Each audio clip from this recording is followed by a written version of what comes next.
Today I'm going to be talking about AC drives, DC drives, and the differences between them. What I have here is a small AC drive, the PowerFlex 4M.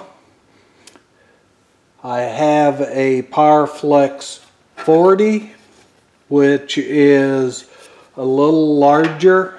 I have a VOM, a voltmeter, to show you some of those differences.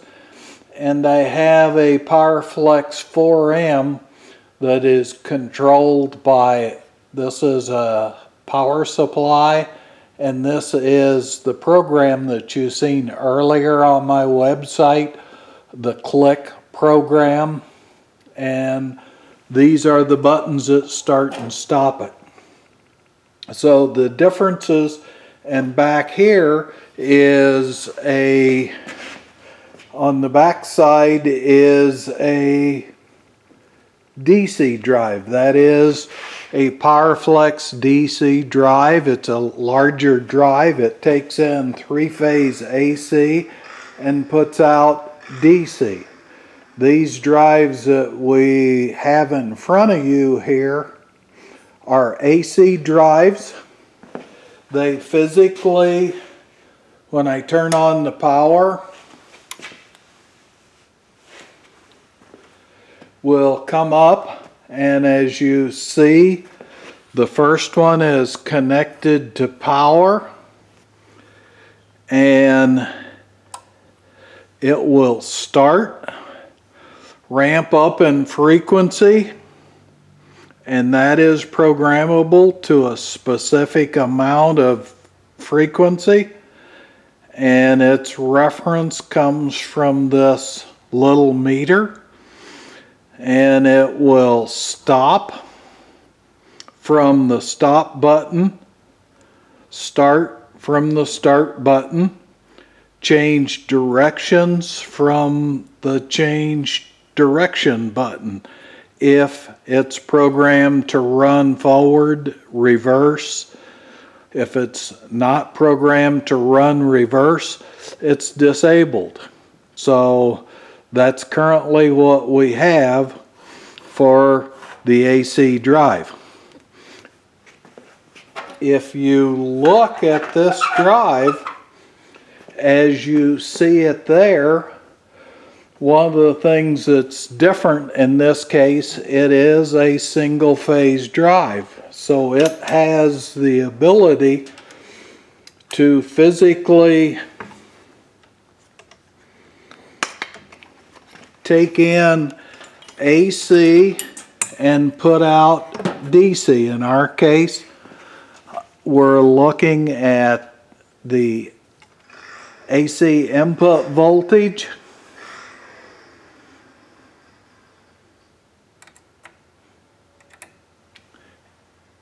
and in our case, we're putting in 125 volts. We're putting out 40 hertz. Our output, 49 hertz. Our output frequency is actually 240.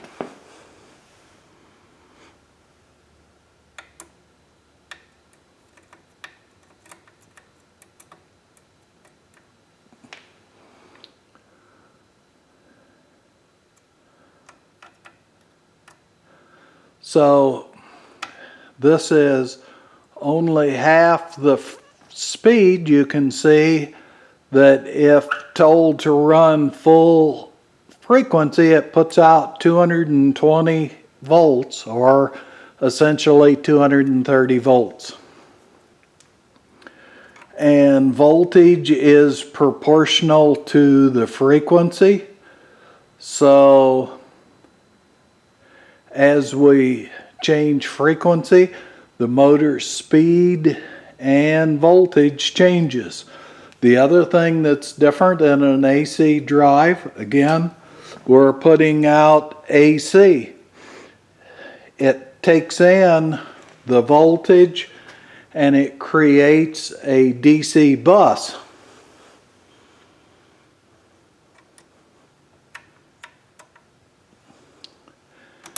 and that is the DC bus that you see there.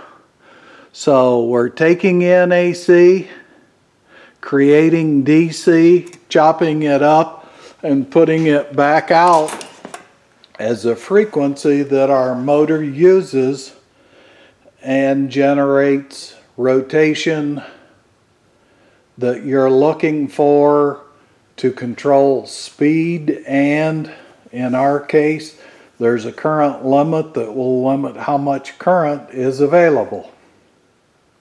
Stay tuned. Thank you for watching.